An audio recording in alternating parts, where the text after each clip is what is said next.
Let's talk about setting up a review process.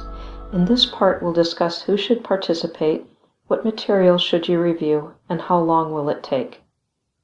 As mentioned before, the general curriculum information can be collected by one individual, usually a curriculum specialist or someone else well-versed with various publishing companies and products. Health teachers should definitely be involved in the curriculum review. We've also found it valuable to include an administrator or school board member, a clinician who has experience providing health services to youth, and perhaps a knowledgeable community representative, like from Planned Parenthood.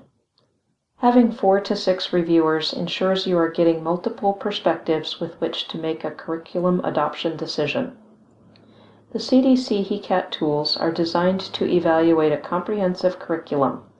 OSPI has created a simpler tool based on the HECAT to evaluate supplemental materials, like a speaker series, video, or online resource. You can find that mini tool on the HIV and sexual health education page on the OSPI HIV Sexual Health website. Expect to invest about 4 to 6 hours reviewing a comprehensive curriculum, and about an hour or 2 for a supplemental product like a video or a DVD.